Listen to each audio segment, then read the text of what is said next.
Long before the Persian Empire rose, a powerful civilization thrived between the Zagros Mountains and Mesopotamia. They were the Elamites, builders of Susa, rivals of Babylon, pioneers of early writing, and a culture that endured for nearly 2,000 years. From the plains of Susiana to the sacred heights of Chogha Zanbil, Elam helped shape the ancient Near East and influence the world that followed. This documentary explores their full story, from their earliest beginnings to their legacy in the Persian Age. Before we begin the video, like, subscribe, and share with someone who loves ancient history. And in the comments, tell us, which forgotten civilization should we explore next? Between mountains and rivers, the land of Elam.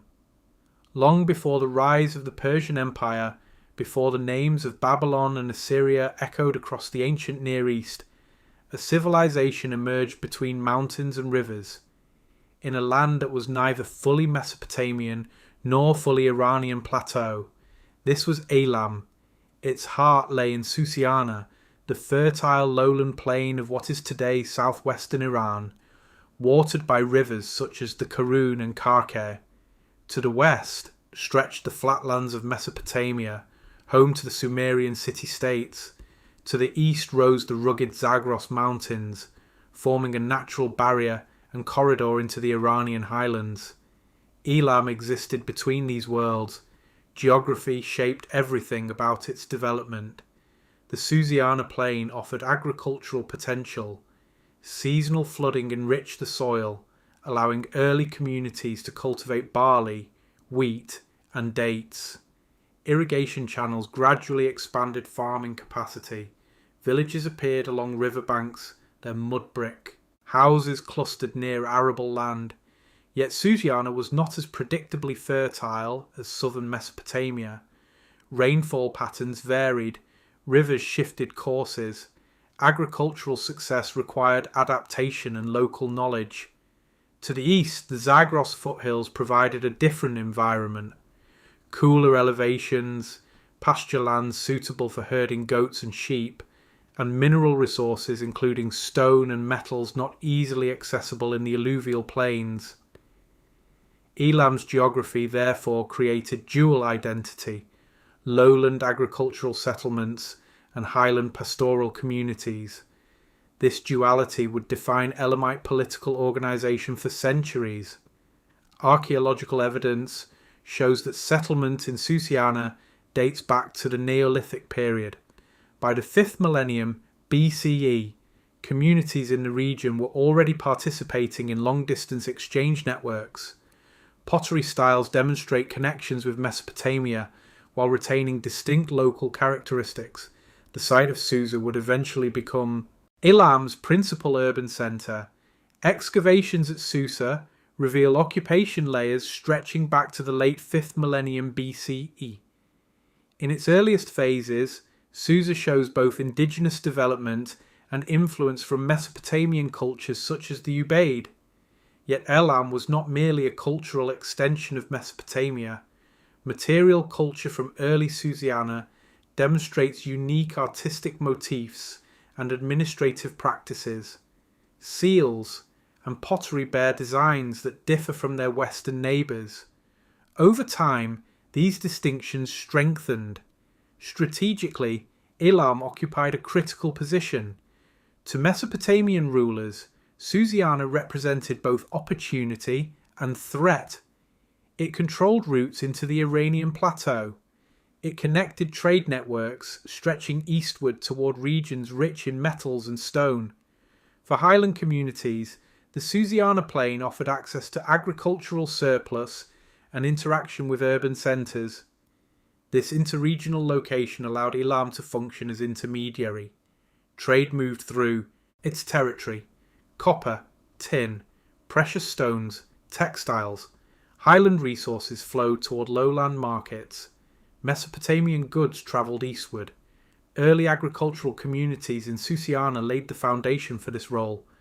Farming was not merely subsistence, it supported specialisation. Surplus production enabled craft industries, pottery, metallurgy, textile production. Administrative systems developed to track goods and labour. By the late 4th millennium BCE, proto-writing systems emerged in Susiana, known today as Proto-Elamite script. Though not fully deciphered, these tablets suggest complex economic organisation. This early writing underscores that Elam was not peripheral but innovative. The Iranian plateau beyond the Zagros also contributed to Elam's formation. Highland settlements at sites such as Anshan, modern Tali Malyan, played crucial roles in later Elamite political history. The interplay between Susa in the lowlands and Anshan in the highlands shaped Elam's dual power structure. The land itself imposed challenges. The Zagros Mountains created fragmented valleys, limiting centralized control but enabling regional autonomy. Travel between highland and lowland required negotiation and cooperation. Rivers in Susiana were lifelines yet unpredictable. Flood control and irrigation demanded communal coordination. From these environmental conditions emerged political adaptation. Elam did not form as a single city-state like Ur or Uruk. It evolved as a regional entity balancing multiple centres, highland and lowland, linked by trade and kinship. Its identity was shaped by geography as much as by conquest. Mesopotamian texts from the 3rd millennium BCE mention Elam frequently, sometimes as trading partner, sometimes as rival. These references confirm that Elam was already recognised as organised polity, yet Elam retained linguistic and cultural independence. The Elamite language, unrelated to Sumerian or Akkadian, reflects distinct origins. Reveal continuity. Villages expanded reveal continuity. Villages expanded gradually into towns. Mud brick architecture adapted to climate. Storage facilities indicate agricultural planning. Burial practices reflect evolving social hierarchy. Over centuries, Susiana transformed from cluster of farming communities into organised urban landscape. The Iranian plateau and lowland plains together forged Elam's character. It was neither isolated nor absorbed. It absorbed influences while preserving distinction. It participated in regional exchange while cultivating independent identity. Between mountains and rivers, Elam learned resilience, floods, droughts, rival invasions, shifting trade patterns, all tested its stability. Yet geography also provided protection. The Zagros shielded it from direct Mesopotamian dominance.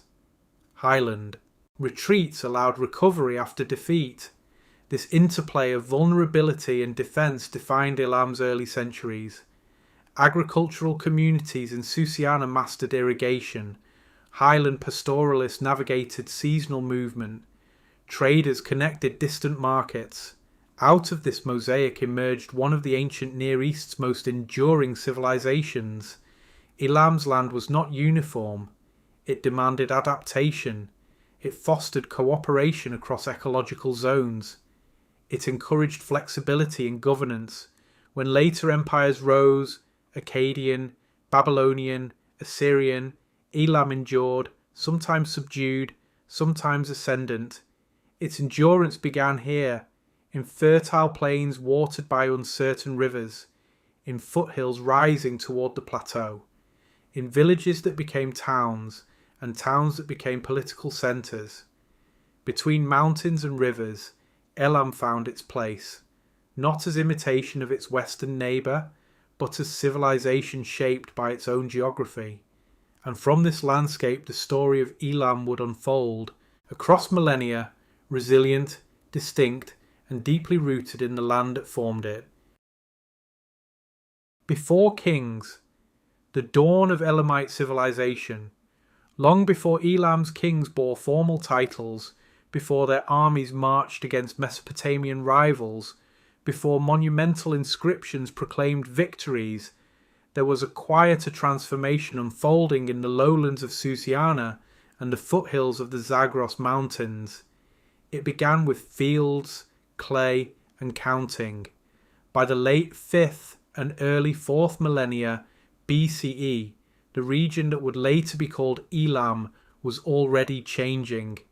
Small farming communities that had existed for centuries began to expand. Irrigation techniques improved. Storage facilities grew larger. Populations concentrated around favourable water sources. Over time, one settlement in particular rose above the rest: Susa. Susa did not emerge as a royal capital in a single moment. It developed gradually, layer upon layer, from modest village to complex urban centre. Archaeological excavations have revealed continuous occupation dating back to the late 5th millennium BCE. Early architecture consisted of mud brick buildings, modest in scale, clustered near agricultural fields. Pottery styles indicate both local craftsmanship and interaction with neighbouring Mesopotamian cultures, particularly those associated with the Ubaid and later Uruk periods. But even at this early stage, Susa was not simply a peripheral imitation of Mesopotamia. Its material culture shows distinctive traits. Decorative motifs, construction techniques, and burial practices reflect a society forming its own identity while remaining engaged in regional exchange. As the 4th millennium BCE progressed, Susa expanded significantly. Public buildings became more substantial. Platforms and large structures indicate communal organisation and coordinated labour. Storage facilities imply centralised management of agricultural surplus. This shift signals something important. Society in Susiana was becoming more complex. Urban growth required management. With increasing population density came the need for record keeping. Grain had to be measured, livestock counted, labour assigned. It is in this context that one of the most remarkable developments in early Elamite history appears: the proto-Elamite script. Proto-Elamite writing emerged around 3100 BCE and represents one of the earliest known writing systems in the world. Unlike Sumerian cuneiform, which evolved in southern Mesopotamia, Proto-Elamite script developed in southwestern Iran. Though influenced by broader Near Eastern administrative trends, it possesses distinct characteristics. Its signs differ in form and organisation, and despite decades of study, it remains only partially deciphered.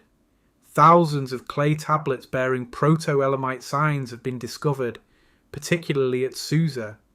These tablets record numerical data, quantities of grain, livestock, goods, and labour. They reveal an administrative culture deeply concerned with accounting and distribution.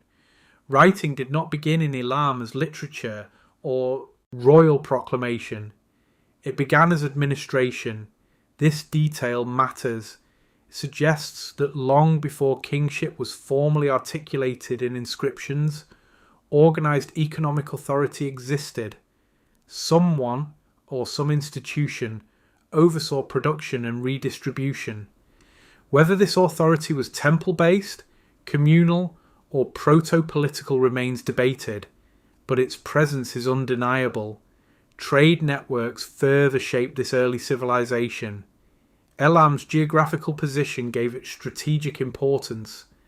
To the west lay Mesopotamia, with its growing urban centres such as Uruk and later Ur.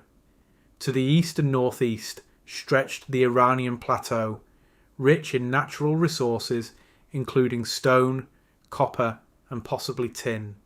The Zagros Mountains provided access routes through rugged terrain, connecting lowland agriculture with highland pastoralism and mineral extraction.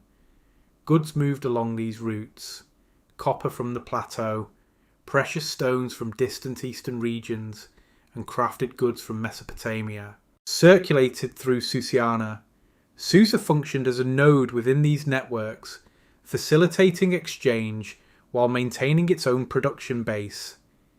The existence of standardized accounting practices implies regular, structured trade rather than occasional barter. Seals found at Susa, carved with intricate designs and used to mark ownership or secure containers, indicate concepts of property and administrative control. As trade intensified, so too did interaction. Mesopotamian artifacts appear in Susiana, and Elamite goods appear west of the Tigris. Yet despite these exchanges, Elam retained cultural distinction. The proto-Elamite script was not simply borrowed cuneiform, it was locally developed, reflecting independent administrative needs. This balance between engagement and autonomy would characterize Elamite history for centuries. The emergence of Susa as an urban centre during the proto-Elamite period was accompanied by the growth of other settlements. Sites such as Chogha show similar patterns of development, increasing architectural complexity, evidence of craft specialisation and administrative activity. Meanwhile, highland centres such as Anshan in the Fars region began to play growing roles. Although Anshan's prominence would be more clearly visible in later periods, its early occupation suggests that Elam's identity was never confined solely to Susiana's plains. Instead, Elam developed as a regional entity spanning ecological zones. Lowland farmers depended on irrigation and river management. Highland communities relied on pastoralism and resource extraction. Trade connected them. Administrative systems integrated them. Over time, shared practices in pottery, seal imagery, architecture and accounting fostered a sense of cohesion. Regional identity formed not through royal proclamation, but through repeated interaction and shared systems. The absence of named kings in this period does not imply absence of authority, rather it suggests that political organisation had not yet crystallised into dynastic monarchy. Power may have been collective, embedded in temple institutions or elite councils. Administrative tablets show hierarchy, but not personal glorification. This before kings era is critical because it reveals Elam's foundations. By the time Elam appears in Mesopotamian texts as a political rival in the 3rd millennium BCE, it was already an established entity with urban centres, economic coordination and cultural identity. Its emergence was gradual, no single conquest, no sudden revolution, no founding monarch marks its beginning. Instead, Elamite civilization grew organically from agricultural communities that learned to manage surplus, from traders who navigated mountain passes, from administrators who pressed signs into wet clay to keep track of goods. Even the decline of the proto-Elamite script around 2700 BCE reflects adaptation rather than collapse. Writing practices shifted, influenced by contact with Mesopotamian cuneiform. Over time, Elamite scribes would adopt and modify cuneiform to record their own language. This transition marks evolution, from proto-urban administration to fully articulated political identity. Susa remained central. Through centuries of upheaval, invasions, alliances, and rebuilding, Susa endured.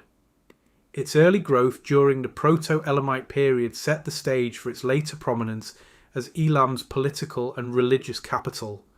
The dawn of Elamite civilization, therefore, was not defined by a crown or throne.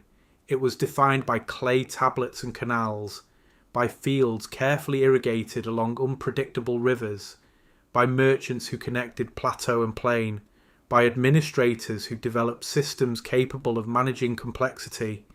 Between mountains and rivers, before kings carved their names into stone, Elam was already taking shape. Its identity formed in the rhythms of agriculture, the discipline of accounting, and the exchanges that linked distant regions. Long before the name Elam echoed in royal inscriptions from Mesopotamia, the civilization existed, structured, adaptive, and quietly resilient. From this foundation, dynasties would rise, armies would march, temples would tower above plains. But before kings, there was Susa, and in the quiet growth of that city, Elam began. Susa, capital of an ancient power. If Elam had a heart, It was Susa. Long before the rise of the Persian Empire, long before the palaces of Persepolis, Susa stood as one of the great cities of the ancient Near East. It was not only an administrative centre but a symbol of endurance, adaptation, and political authority in a region constantly shaped by shifting powers. Susa did not become a capital overnight.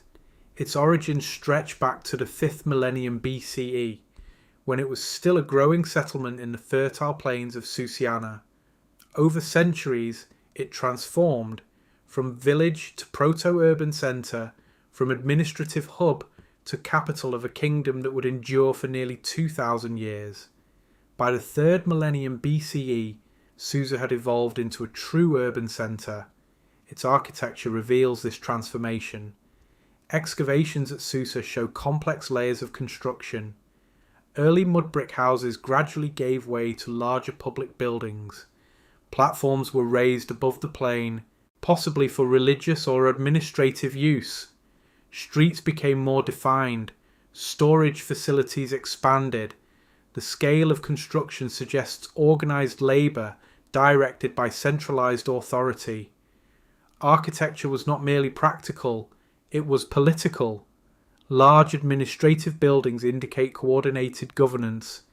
Seal impressions found in abundance reveal a bureaucracy concerned with control and documentation. Goods entering and leaving storehouses were tracked carefully. Officials marked containers with cylinder seals bearing unique designs, emblems of authority and ownership. Susa's administrative sophistication reflects a society no longer defined solely by agriculture, but by layered hierarchy. The use of writing in Elam, first in proto-Elamite and later in adapted cuneiform, became firmly established in Susa. Tablets recorded transactions, labour obligations, tribute, and religious offerings. Scribes trained to inscribe clay tablets held positions of importance. Administration required space, and Susa provided it. Over time, the city developed distinct quarters, residential areas, administrative zones, and religious complexes formed an urban mosaic. Its size and complexity rivaled many contemporary Mesopotamian cities. Religion was inseparable from governance. Temples stood at the core of Susa's civic identity. Deities specific to Elamite tradition were venerated here, including in Shushinak, a major god associated particularly with Susa. Shushinak was not merely a divine protector, he was intertwined with royal legitimacy. Temples served multiple purposes. They were religious centres, economic hubs, and political arenas. Offerings of grain, livestock, and crafted goods flowed into temple complexes. Priests and administrators managed these resources, reinforcing institutional authority. Though monumental religious architecture such as the Great Ziggurat at Chogha Zanbil would rise later during the Middle Elamite period, Susa's temples during earlier centuries already signified organised spiritual life. Religious ritual reinforced political consolidation. Kings and rulers sought divine endorsement for authority. Inscriptions invoked gods not only in prayer but in justification of rule. Even when Susa fell to foreign conquerors, whether Akkadian, Babylonian, or Assyrian, its temples were central targets, precisely because they symbolised Elamite identity.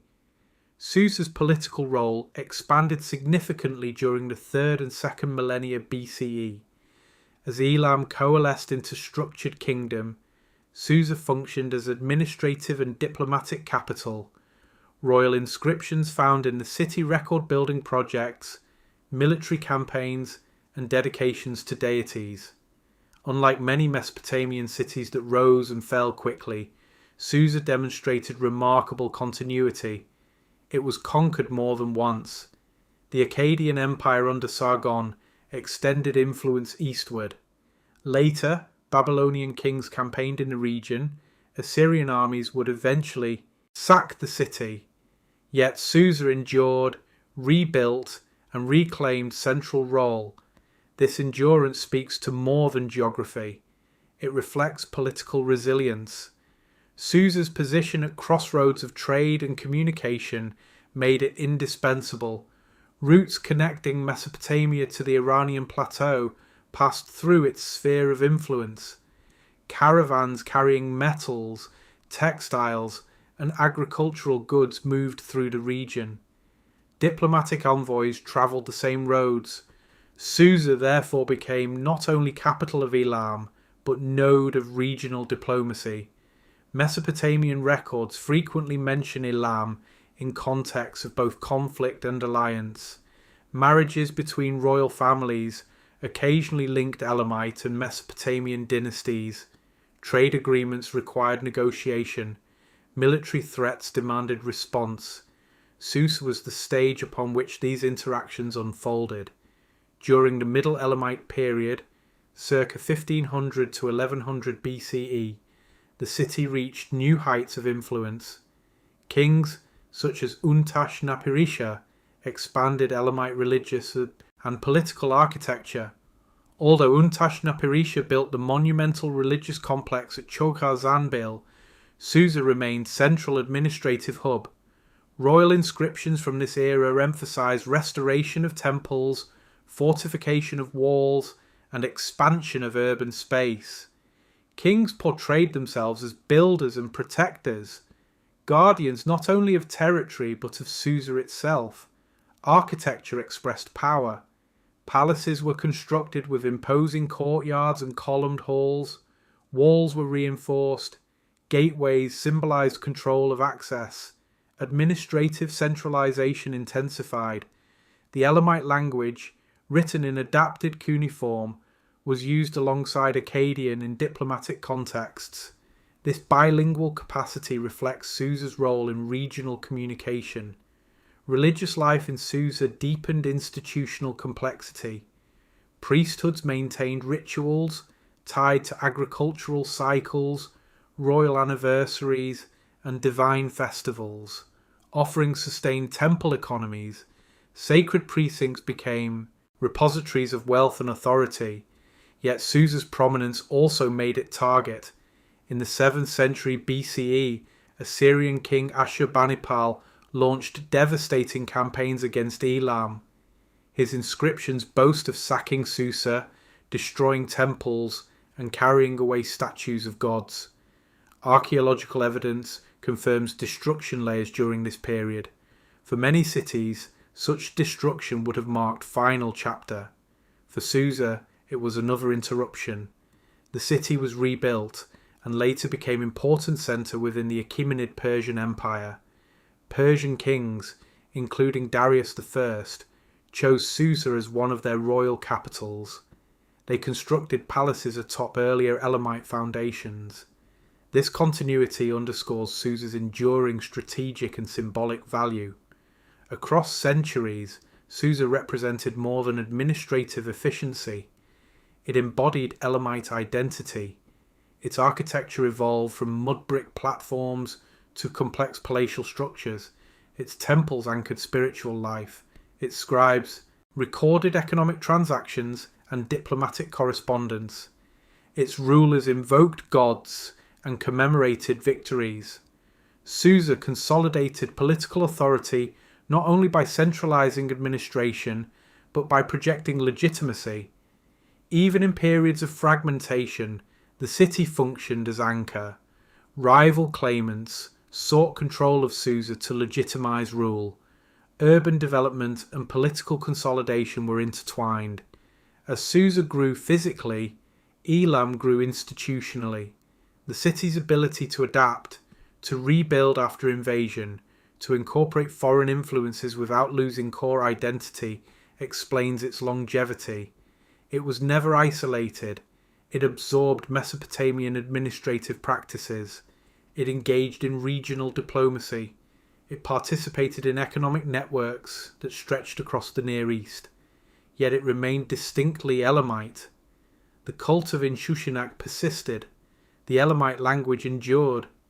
Artistic motifs retained local character, even when influenced by neighbours.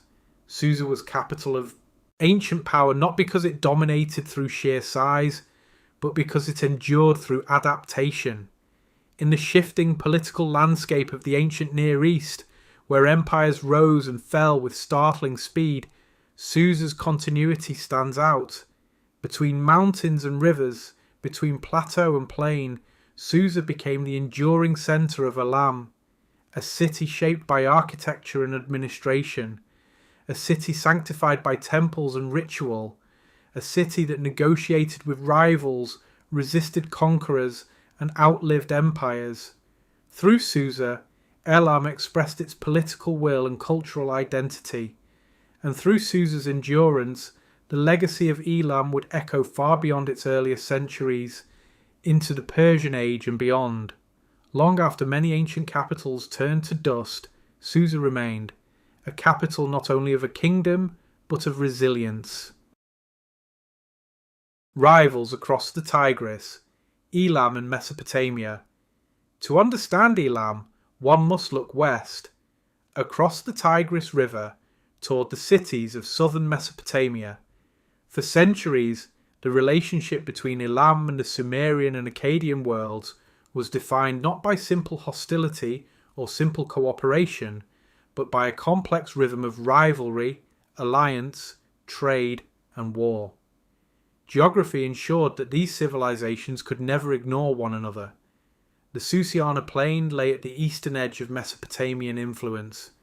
Trade routes, river systems, and mountain passes tied them together. What separated them was as significant as what connected them.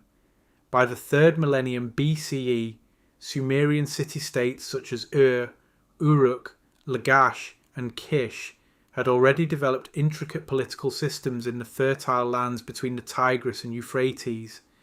These cities competed fiercely among themselves. Their rulers boasted of conquests, alliances, and temple constructions. Yet even in their earliest inscriptions, the name of Elam appears. Elam was not a distant abstraction to Sumerian scribes. It was a neighbouring power, sometimes adversary, sometimes partner. Trade formed one of the earliest bridges between the two regions.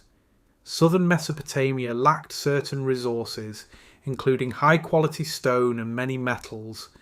The Iranian plateau and highland regions connected through Elam offered access to copper, stone, and other valuable materials. In return, Mesopotamia exported agricultural goods, textiles, and crafted items. Economic interdependence preceded political confrontation. Archaeological finds in Susiana reveal Mesopotamian goods. Mesopotamian records reference trade missions and exchanges. Cylinder seals, pottery styles, and administrative practices moved across boundaries, influencing both cultures. Yet prosperity and proximity often breed tension. As Sumerian city-states expanded influence, they looked eastward. Control of trade routes meant control of wealth. The Tigris and its tributaries formed not only natural borders but corridors of expansion. Early Sumerian inscriptions mention campaigns into Elamite territory. Kings of Lagash and boasted of victories against Elamite forces. These conflicts were rarely about total conquest. They were about influence, securing border regions, gaining tribute, and asserting dominance. Elam, for its part, was not passive. Its own leaders consolidated authority in Susa and surrounding regions. While early Elamite inscriptions are fewer than their Mesopotamian counterparts, archaeological evidence confirms organized resistance and political cohesion. The rivalry intensified during the rise of the Akkadian Empire in the late 3rd millennium BCE. Under Sargon of Akkad, one of the first rulers to unify much of Mesopotamia under centralized rule, expansion reached new scale. Sargon's inscriptions claim campaigns against Elam. His successors, including Rimush and Naram-Sin, continued eastward offensives. Akkadian sources boast of subjugating Elamite territories, capturing cities, and installing governors. but Mesopotamian royal inscriptions must be read critically.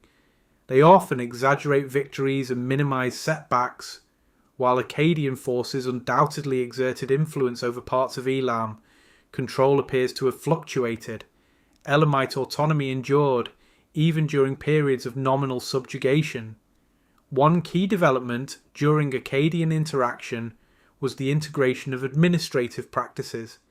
Elamite scribes increasingly adopted cuneiform writing, adapting it to their own language. This reflects not cultural erasure, but pragmatic adaptation. The Akkadian Empire's reach did not erase Elam's identity. Rather, it reshaped its political structure. Exposure to imperial governance may have influenced Elamite consolidation. In response to Akkadian pressure, Elamite rulers strengthened centralized authority. Susa became more firmly established as political capital when the Akkadian Empire weakened. In the late 3rd millennium BCE, due to internal strife and external pressures, Elam reasserted independence. The fall of Akkad created vacuum. Elamite rulers seized opportunity. In the early 2nd millennium BCE, Elam entered a period of renewed strength. The so-called Shimashki and later Sukalmar dynasties expanded influence westward. At times, Elamite forces intervened directly in Mesopotamian politics. This was no longer merely defensive rivalry, it was reciprocal assertion. During the Isin-Larsa period in Mesopotamia, Elamite armies played decisive roles in regional power struggles. Alliances shifted rapidly. At times, Elam supported one Mesopotamian ruler against another. At other times, it advanced its own claims. The city of once dominant Sumerian centre, fell under Elamite assault around 2004 BCE. This event marked a symbolic turning point. For centuries, Mesopotamian kings had boasted of campaigns against Elam. Now Elamite forces penetrated deep into southern Mesopotamia, toppling established powers. The capture of was not permanent annexation, but it demonstrated Elam's capacity to project power across the Tigris. Diplomacy accompanied warfare, royal marriages linked dynasties, treaties attempted to stabilize volatile borders. Trade continued even amid hostility. This duality defined Elam-Mesopotamian relations. Neither civilization could eliminate the other. Geography prevented isolation. Economic interdependence discouraged total destruction. Even in periods of intense conflict, cultural exchange persisted. Artistic motifs crossed boundaries. Deities were recognized across regions, though interpreted differently. Administrative terminology evolved through contact. The Middle Elamite period, circa 1500 to 1100 BCE, marked another chapter of rivalry and assertion. Elamite kings, such as Shutruk-Nahunta, launched campaigns into Babylonian territory. In one notable episode, Elamite forces carried off the stele of Hammurabi from Babylon to Susa. This act was both political and symbolic, asserting dominance while appropriating cultural prestige. The stele remained in Susa for centuries, later discovered by archaeologists. Such acts revealed a complexity of rivalry. Conquest did not aim solely at destruction, it sought symbolic legitimacy. By transporting Babylonian monuments to Susa, Elamite rulers positioned themselves as heirs or rivals to Mesopotamian authority. Mesopotamia responded in kind. Babylonian and Assyrian kings campaigned eastward repeatedly. The Assyrian Empire in particular viewed Elam as both threat and obstacle. Assyrian records describe battles along border regions, alliances with rival Elamite factions, and devastating retaliatory campaigns. One of the most dramatic confrontations occurred in the 7th century BCE, when Assyrian king Ashurbanipal defeated Elamite forces and sacked Susa. His inscriptions describe destruction of temples and deportation of populations. Yet even this catastrophic event did not permanently erase Elam's legacy. The city was rebuilt, cultural identity endured. Throughout these centuries, alliances shifted as often as battle lines. Elam sometimes aligned with Babylon against Assyria.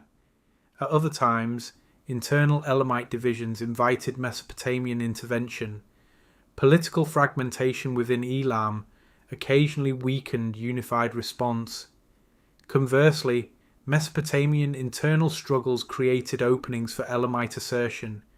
Rivalry across the Tigris was therefore not linear narrative of conquest and submission. It was sustained interaction. It shaped both civilizations. Mesopotamian writing systems influenced Elamite administration. Elamite military campaigns altered Mesopotamian dynasties. Trade networks linked plateau and plain in economic web. Elam was never mere peripheral recipient of Mesopotamian influence. It was active participant, competitor and collaborator. Its rulers negotiated treaties, launched invasions and appropriated symbols of rival power. The Tigris River did not divide two isolated worlds. It marked frontier of continuous engagement. In the broader context of ancient Near Eastern history, Elam's rivalry with Sumer and Akkad demonstrates the interconnectedness of early civilizations. Political boundaries shifted, alliances evolved, warfare reshaped landscapes, yet cultural exchange persisted. Elam's endurance across millennia reflects its ability to navigate this environment, to resist domination, to exploit opportunity, and to maintain identity amid powerful neighbours. Across the Tigris, rivals stood, but also partners, traders, and occasional allies. Between mountains and rivers, Elam learned that survival required more than strength. It required adaptability, and in its long rivalry with Mesopotamia, Elam proved itself not shadow of greater empire, but equal participant in shaping the ancient Near East. Kings of Anshan, Highland authority and expansion. Elam was never a civilization of a single city. While Susa stood as its most visible capital in the lowlands of Susiana, the political and cultural life of Elam extended deep into the highlands of the Iranian plateau. There, in the region later known as Anshan, identified with the archaeological site of Tali Malian in modern Fars, another centre of authority emerged. The relationship between Susa and Anshan shaped Elam's political identity for centuries. To understand Elam fully, one must move beyond the river plains and into the foothills and valleys of the Zagros.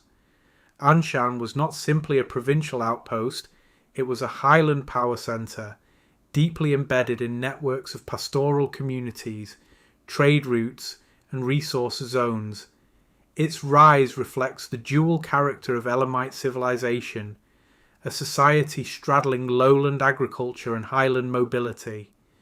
From early in the 3rd millennium BCE, Mesopotamian sources begin to mention Anshan alongside Susa. At times, rulers bore titles connecting them to both regions. This duality was not symbolic alone, it reflected real geographic and political complexity. The Zagros Mountains created fragmented terrain. Valleys were isolated from one another. Movement required knowledge of passes and seasonal routes. Highland communities relied more heavily on pastoralism, transhumance, and control of upland resources. Copper deposits and access to eastern trade corridors enhanced Anshan's importance. Control of Anshan meant control of interior routes. These routes connected Susiana to the Iranian plateau and beyond. Caravans carrying metals, stone, and luxury goods passed through highland corridors. To secure these flows, political authority had to extend beyond the plains. Elamite rulers adopted titles that reflect this structure. In various inscriptions from the 2nd millennium BCE, rulers identify themselves as King of Anshan and Susa. This phrasing is deliberate. It does not subordinate one city to the other. It unites them. Royal titulature was political messaging. By claiming both Anshan and Susa, a ruler asserted authority across ecological zones, from irrigated farmland to mountain pasture. Such titles conveyed legitimacy among diverse constituencies. Anshan itself was not merely pastoral. Archaeological work at Tali Malian reveals substantial settlement, monumental architecture, and evidence of administrative activity. The city experienced cycles of expansion and contraction, but during peak periods it rivaled Susa in significance. The political relationship between Susa and Anshan was not static. At times, Susa appears dominant, especially during periods of intense engagement with Mesopotamia. At other times, highland authority from Anshan seems ascendant, especially when lowland regions suffered invasion or instability. This flexibility contributed to Elam's resilience. When Mesopotamian armies invaded Susiana, retreat into the highlands offered refuge. The Zagros terrain complicates foreign campaigns. Conversely, when highland fragmentation threatened unity, Susa's administrative infrastructure could reassert cohesion. Elamite royal titles evolved to reflect these dynamics. In the so-called Sukalma period, early 2nd millennium BCE, rulers sometimes used the title Sukalma, often translated as Grand Regent or Great Minister. This title differs from the simpler king found in other traditions. It suggests layered authority, possibly reflecting confederated structure rather than centralized monarchy. Later, during the Middle Elamite period, titles became more explicitly royal. Kings such as Untashnapirisha emphasized divine sanction and territorial authority. Yet even then, duality persisted. The phrase King of Anshan and Susa appears repeatedly. It was statement of unity across landscapes. Control of trade routes reinforced this unity. The Iranian plateau connected Elam to distant regions, Central Asia, the Indus Valley, and eastern Anatolia. Copper, tin, and precious stones flowed westward. Textiles and agricultural goods moved eastward. Anshan's position in the highlands allowed Elamite rulers to monitor and tax these exchanges. Trade was not passive income. It required security. Mountain passes had to be protected. Caravans required safe corridors. Alliances with local highland groups ensured continuity. Elamite expansion into surrounding highland areas was therefore strategic. By consolidating authority in Anshan, rulers secured the eastern flank of their kingdom. This allowed them to focus diplomatic and military energy westward toward Mesopotamia. Cultural blending between lowland and highland regions shaped Elamite identity. The lowlands of Susiana bore heavy Mesopotamian influence. Writing systems, administrative practices, and artistic motifs often reflect interaction with Sumerian, Akkadian, and Babylonian cultures. The highlands, by contrast, retain distinct traditions. Pottery styles differ. Burial customs reflect varied patterns. Artistic iconography often includes motifs rooted in plateau culture. The fusion of these elements created uniquely Elamite synthesis. Language offers further evidence of integration. The Elamite language, unrelated to Semitic or Indo-European families, served as connective thread across regions. Its endurance through centuries of contact with Mesopotamian Akkadian underscores cultural cohesion. Administrative tablets found in both Susa and Highland sites demonstrate shared scribal practices. Religion also bridged zones. Deities worshipped in Susa were venerated in Anshan. Conversely, local highland gods were integrated into broader Elamite pantheon. This religious integration reinforced political unity. Temples served not only as spiritual centres but as symbols of interconnected authority. The reign of Untashnapirisha in the 13th century BCE illustrates highland-lowland synthesis. Though he built the monumental ziggurat complex at Chogha Zanbil in Susiana, his royal identity encompassed both Anshan and Susa. The project itself may reflect attempt to unify regions under shared sacred architecture. Highland authority was therefore not marginal to Elam's history, it was foundational. During periods when Mesopotamian powers such as Babylon or Assyria threatened the lowlands, Anshan provided continuity. Highland strongholds preserved political structure. Conversely, during periods of expansion westward, control of Anshan secured rear defences and ensured economic flow. The dual centres of power allowed Elam to operate flexibly. Unlike centralised Mesopotamian city-states dependent on riverine agriculture, Elam's geographic diversity gave it options. This diversity, however, required constant negotiation. Maintaining unity across terrain demanded diplomatic skill.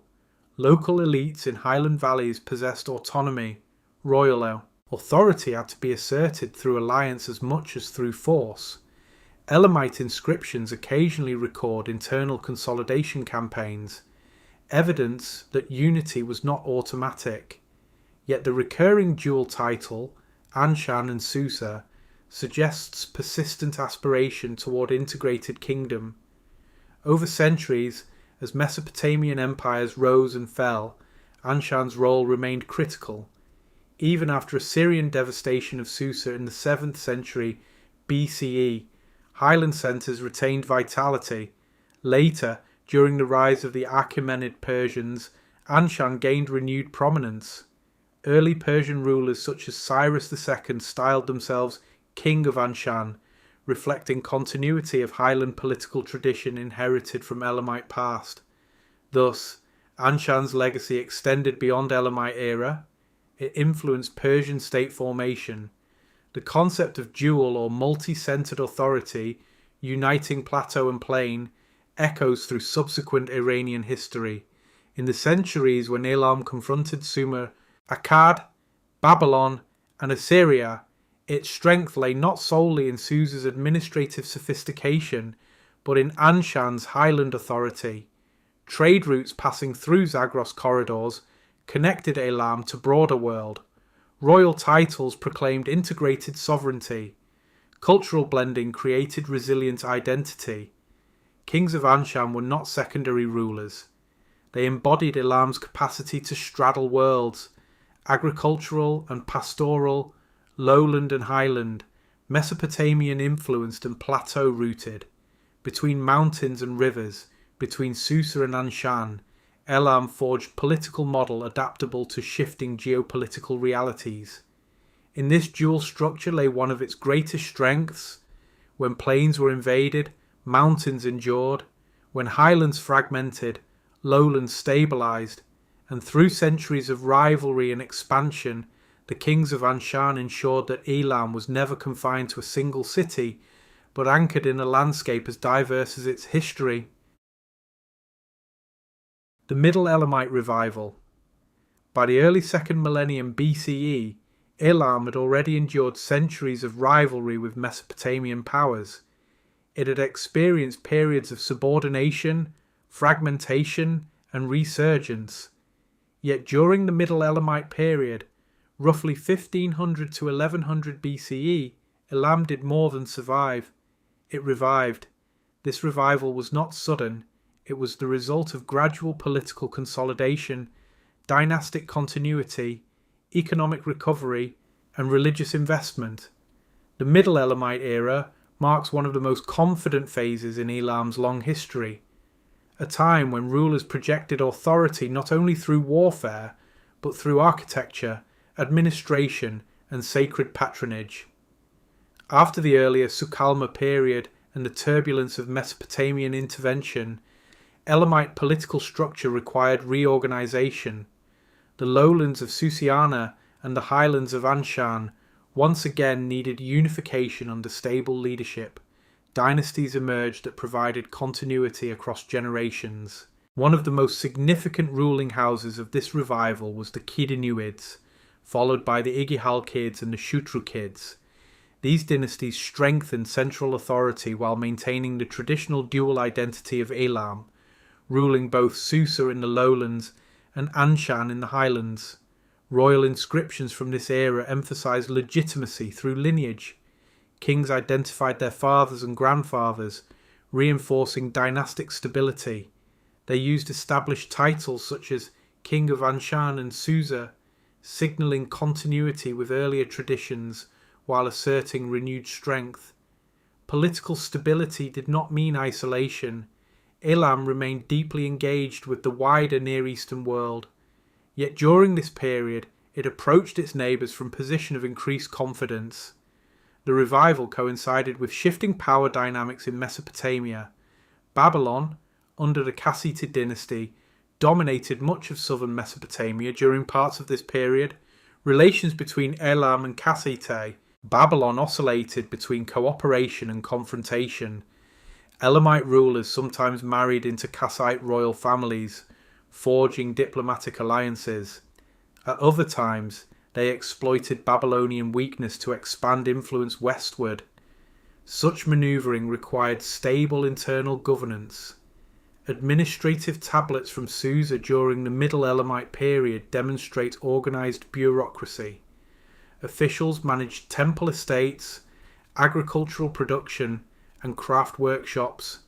Standardised weights and measures facilitated trade.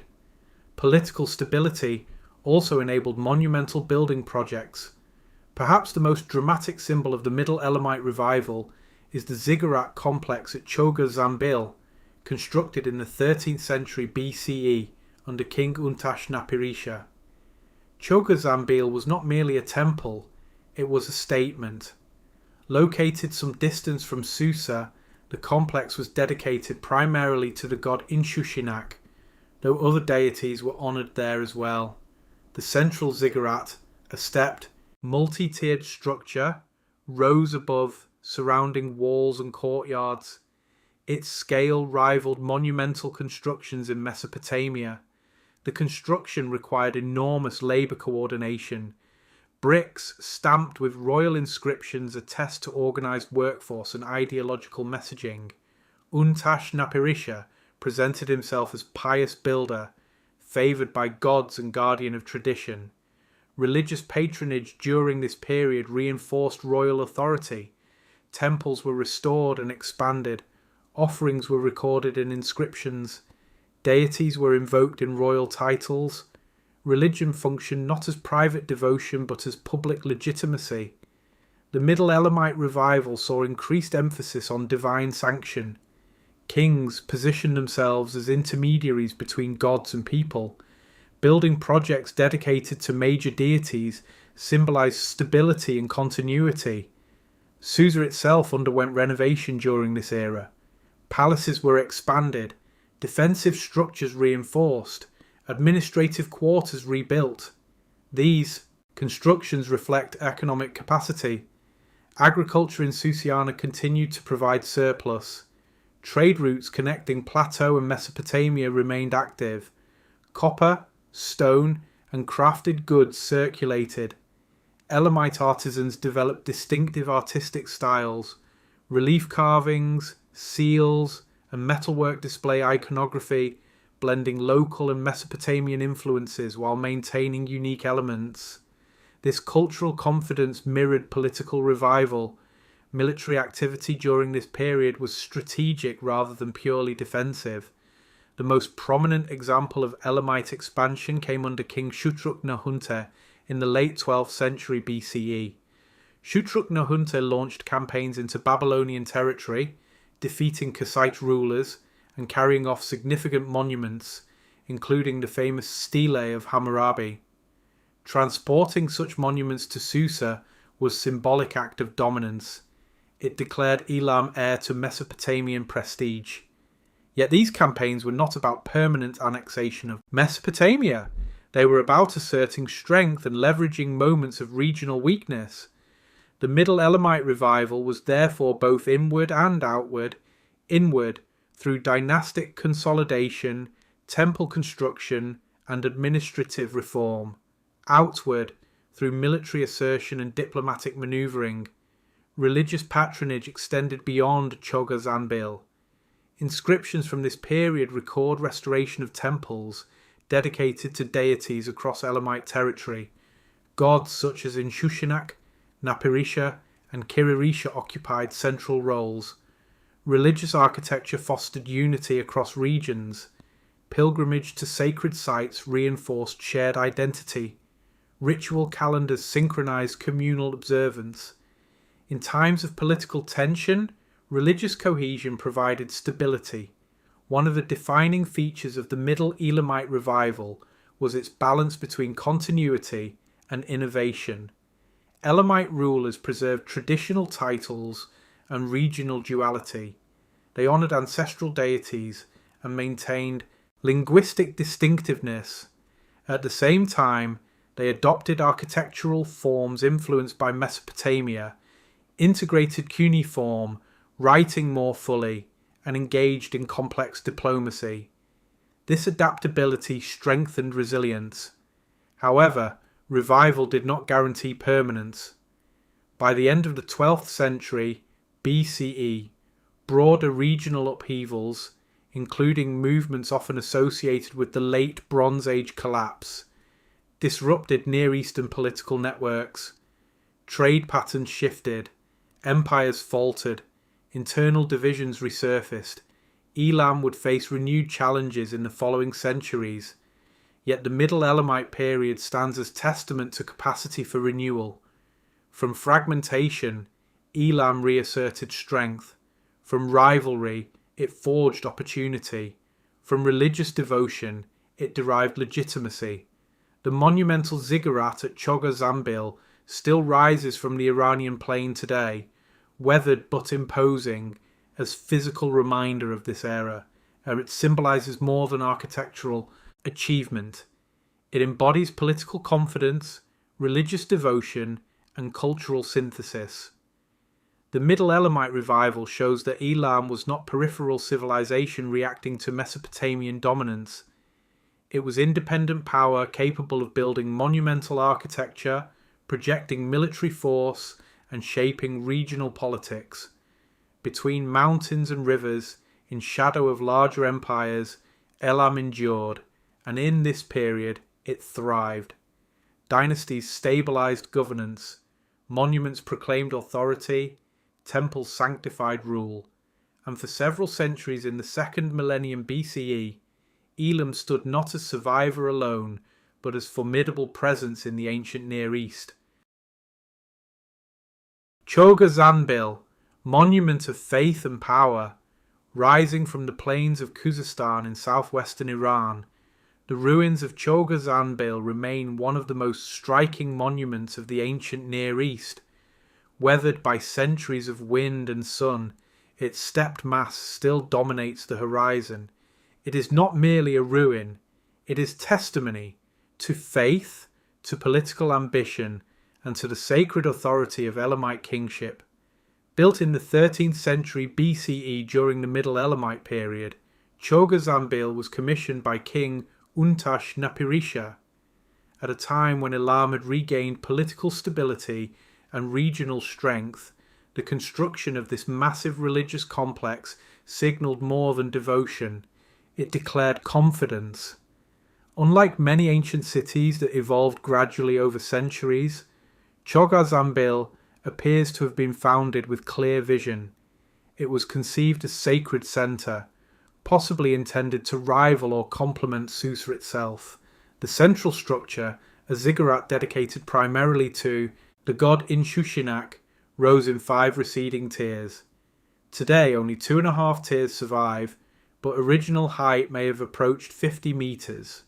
The scale of construction required extraordinary coordination. Millions of mud bricks were produced. Many were stamped with inscriptions bearing Untash Napirisha's name and titles. These bricks were not anonymous building materials. They were political messages embedded in architecture. Each stamped inscription proclaimed a king's devotion and authority. The ziggurat stood at the heart of concentric walls that enclosed temple courtyards, subsidiary shrines, storage areas, and administrative spaces. The layout reflects careful planning. This was not organic urban growth, it was monumental design. Religion lay at the centre of Elamite political identity. The chief deity of Susa, and Chogha Zanbil in Shushinak was both city god and guardian of royal legitimacy. In Shushinak's role extended beyond ritual worship. He functioned as protector of the state and guarantor of justice. By dedicating the great ziggurat to this deity, Untash-Napirisha aligned himself directly with divine authority. Other deities were also honoured within the complex. Napirisha, Kiririsha, and Humban appear in inscriptions. The temple network at Chogha Zanbil suggests effort to unify diverse regional cults within centralized sacred space. This integration mirrored Elam's political structure, a kingdom uniting lowland Susiana and highland Anshan. Sacred architecture reinforced unity. Pilgrims and priests travelling to Chogha Zanbil would encounter monumental expression of shared faith. Ritual offerings, festivals, and ceremonies strengthened communal bonds. The construction of the ziggurat was itself act of devotion. Mud bricks bore inscriptions invoking divine blessing upon the king.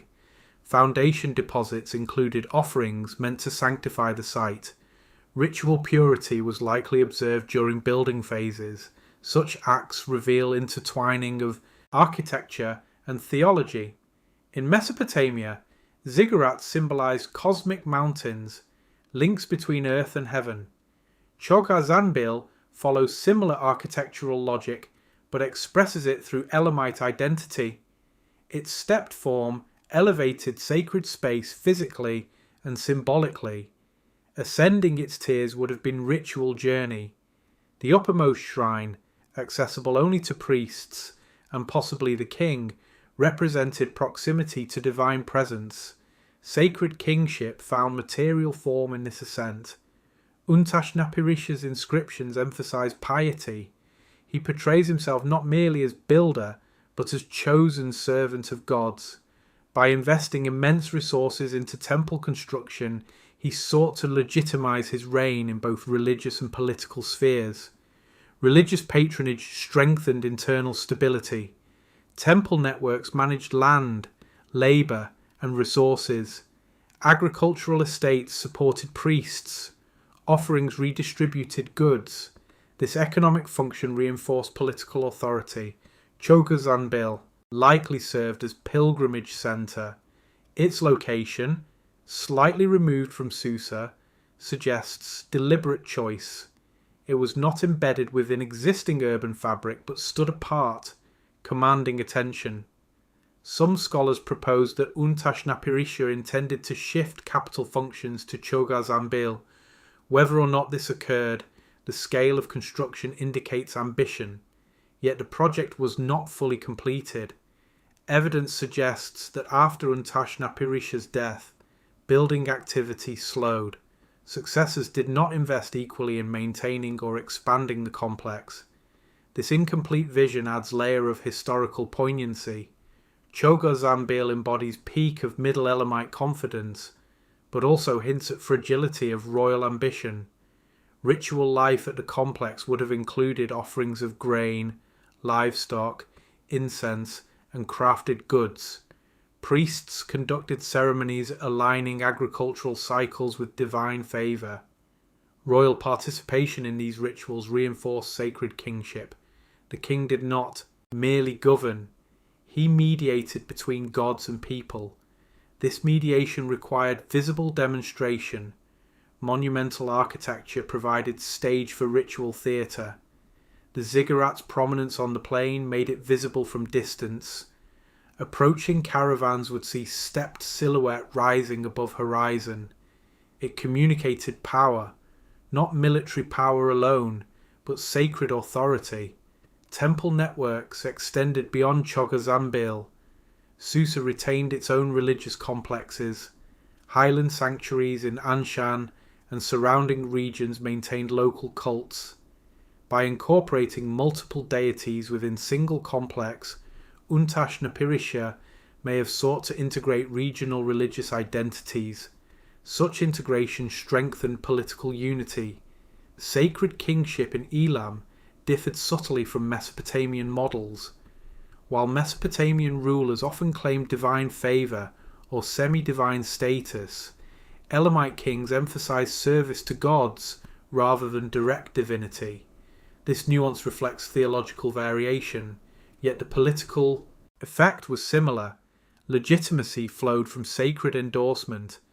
Chogha Zanbil's construction also reflects technological and organizational sophistication.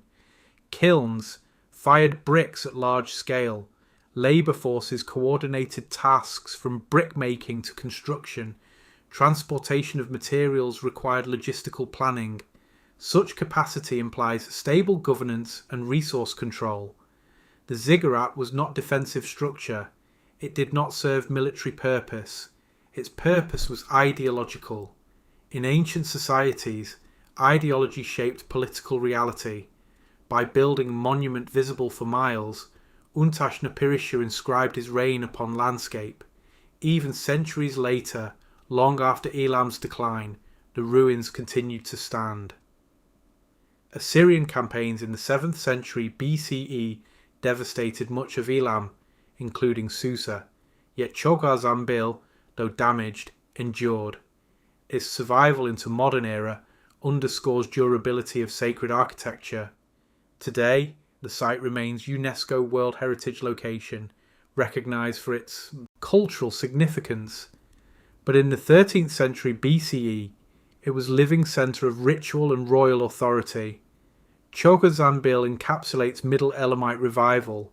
It reflects political consolidation, economic capacity, and religious devotion. It demonstrates that Elam was not peripheral culture borrowing from Mesopotamia without innovation. It adapted architectural forms into distinct expression. The concentric walls enclosing the complex may symbolise protection of sacred space. Inner courtyards created controlled access. Movement through gates structured ritual experience. Every element communicated order. Sacred kingship required order. Ritual calendar synchronized agricultural cycles with divine favour. Offerings ensured prosperity. Priests interpreted omens. The king's role within this system reinforced unity between governance and spirituality. Chogha Zanbil therefore stands as more than architectural achievement. It is monument to political theology. It represents a moment when Elam asserted strength not only through warfare, but through faith. Between mountains and rivers, amid rival empires and shifting alliances, Elam anchored its identity in sacred architecture. Untash-Napirisha's vision transformed plain into spiritual centre. Though later centuries would bring decline and destruction, the memory of that sacred mountain endures. In bricks stamped with royal names, in tears rising towards sky, in silent testimony of faith and power intertwined. Chogha Zanbil remains a reminder that ancient civilizations expressed their deepest values not only in conquest, but in construction, in shaping earth to honour divine and legitimise rule. And in that shaping, Elam left one of its most enduring legacies. War with Babylon. Power struggles in the Bronze Age. Across the plains of southern Mesopotamia, the city of Babylon rose to prominence in the early 2nd millennium BCE. Its kings claimed descent from ancient lineages, its temples honoured Marduk, and its scribes recorded laws and treaties that would echo through history. Yet to the east, beyond the Tigris River, Elam watched, calculated, and at times advanced. The relationship between Elam and Babylon during the Bronze Age was defined by competition for dominance, shifting alliances, opportunistic warfare, and symbolic assertion of power. It was not constant war, but it was never simple peace. By the time Babylon rose under Hammurabi in the 18th century BCE, Elam had already established itself as regional power. Earlier, Elamite rulers had intervened in Mesopotamian politics, sometimes supporting rival claimants to thrones in cities such as Isin and Larsa. The fall of Ur around 2004 BCE, influenced in part by Elamite Campaigns had demonstrated that Mesopotamian dominance was not unassailable. When Hammurabi consolidated Babylonian authority, Elam remained significant eastern presence. Diplomatic exchanges occurred, and for periods relations were stable. Trade continued. Caravans moved goods between plateau and plain, yet political tension simmered beneath economic interaction. The Tigris was not impenetrable border. Control of trade routes, border fortresses, and vassal territories along the river shaped balance of power. During the Kassite dynasty in Babylon, circa 1595 to 1155 BCE, the rivalry intensified. Kassite kings ruled Babylon for several centuries, maintaining relative stability. Elam during this period, particularly under Middle Elamite dynasties, regained strength. Diplomacy often involved intermarriage. Elamite and Kassite royal families forged alliances through marriage, linking courts across Tigris. Such alliances were strategic tools, reducing likelihood of immediate conflict while preserving influence. But alliances did not eliminate ambition. By the late 13th and early 12th centuries BCE, Elamite kings saw opportunity. Internal shifts within Babylonian power structure weakened centralized authority. Elamite rulers, particularly from the Shutrukid dynasty, moved decisively. King Shutruk-Nahunte, ruling in the late 12th century BCE, launched major campaigns into Babylonian territory. His inscriptions, discovered in Susa, recount victories and conquests. These campaigns were not mere raids. They targeted political centres, temple complexes, and symbolic artifacts. One of the most famous outcomes was the capture of monumental stele of Hammurabi, the basalt slab inscribed with the Babylonian law code. Shutruk-Nahunte transported it to Susa as war trophy. The act was deeply symbolic. By seizing sacred and legal monument from Babylon and placing it in Elamite capital, Shutruk-Nahunte asserted dominance not only militarily but culturally. Sacred statues were also taken. In Mesopotamian religious thought, statues of gods embodied divine presence. To capture them was to humiliate rival city and disrupt its spiritual protection. Babylonian kings understood this symbolism. They too had carried off statues during conquests. Elamite capture of sacred objects represented reversal of earlier humiliations. Such actions served multiple purposes. They weakened Babylon's morale. They enriched Elam's sacred landscape. They legitimized Elamite kings as victorious and favored by gods. War was therefore intertwined with ideology. Shutruk-Nahunte and his successors, including Kutir-Nahunte and Shilhak-in-Shushinak, continued campaigns westward. Babylonian resistance persisted, but political fragmentation limited coordinated defense. At times, Elamite forces controlled Babylon itself, installing rulers or influencing succession, yet Elam did not permanently annex Mesopotamia. Instead, power oscillated.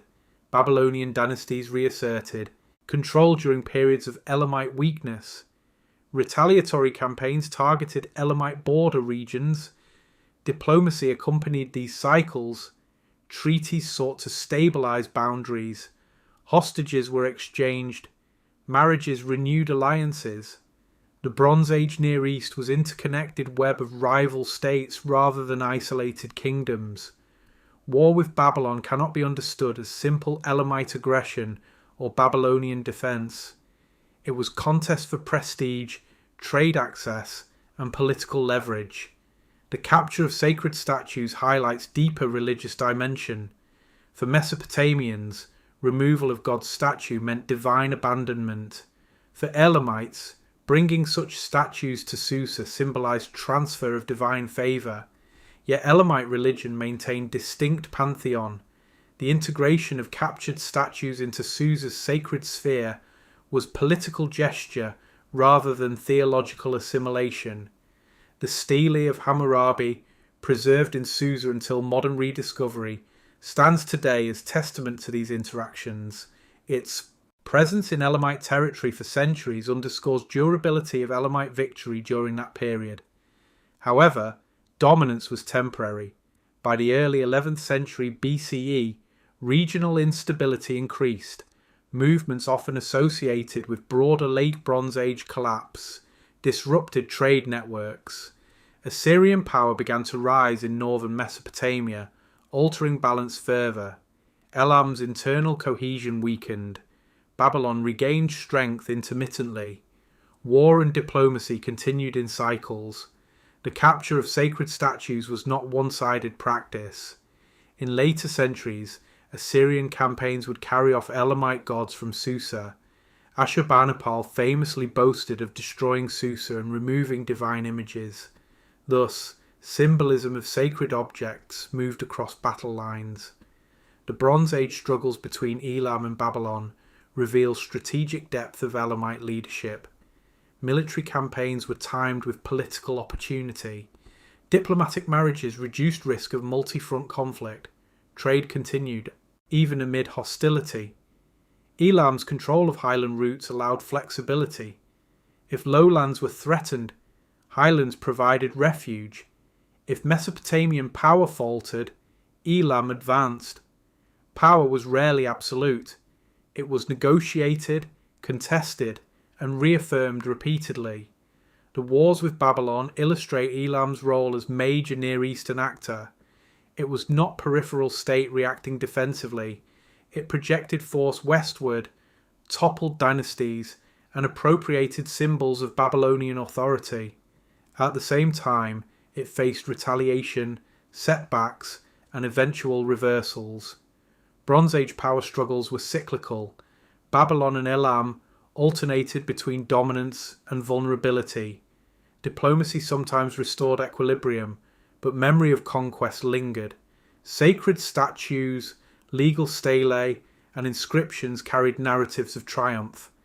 Even centuries later, these narratives shaped identity. For Elam, victory over Babylon reinforced image of sacred kingship. For Babylon, survival after Elamite conquest strengthened resilience myth. The Tigris remained contested frontier. Caravans crossed it, armies marched along it, envoys negotiated upon it. Between plateau and plain, power shifted like rivers' current. In the Bronze Age, Elam proved capable of challenging one of Mesopotamia's most enduring cities, though its campaigns into Babylon were calculated displays of strength. Its capture of sacred statues symbolized temporary supremacy. Its diplomacy revealed pragmatic statecraft. Yet like all ancient powers, Elam's ascendancy was not permanent. The struggles with Babylon were chapters in longer narrative of Near Eastern rivalry. Narrative defined not by one final victor, but by continual contest. And in that contest, Elam stood not as shadow of Mesopotamia, but as rival equal across the Tigris. Society in Elam, daily life and cultural identity. Behind the monumental ziggurats, royal campaigns, and diplomatic rivalries of Elam stood something quieter but more enduring. Its society. Kings rose and fell. Cities were conquered and rebuilt. Sacred statues were carried off and returned. Yet daily life in Elam continued through centuries of political change. Fields were sown, canals cleared, clay tablets inscribed, markets negotiated, families formed, and property inherited. To understand Elam fully, one must look beyond war and monument and into the rhythms of ordinary existence. Elamite society was shaped first and foremost by geography. The Susiana plain, watered by rivers such as the Karun and Karke, supported agriculture through irrigation. Seasonal flooding deposited fertile silt, but water management required coordination. Canals had to be dug, maintained, and repaired. Dikes reinforced against erosion. Labour organised according to agricultural calendar. Agriculture formed economic backbone. Barley and wheat were staple crops. Dates likely played important role in lowland orchards. Livestock, sheep, goats, and cattle provided meat, milk, wool, and traction for ploughing. In highland regions around Anshan and the Zagros foothills, pastoralism was more prominent. Seasonal movement between summer and winter pastures supported flocks. This dual agricultural pastoral system created interdependence between lowland and highland communities. Grain from plains could be exchanged for animal products from mountains. Trade-linked ecological zones within Elamite territory. Irrigation infrastructure required administrative oversight. Temple estates and royal lands likely controlled significant portions of agricultural production. Tablets discovered at Susa record distributions of grain and labour obligations. Such records imply structured hierarchy. Landholding patterns varied. Some lands were held by temples, others by royal authority. Private property existed, as evidenced by legal documents recording transfers and inheritance.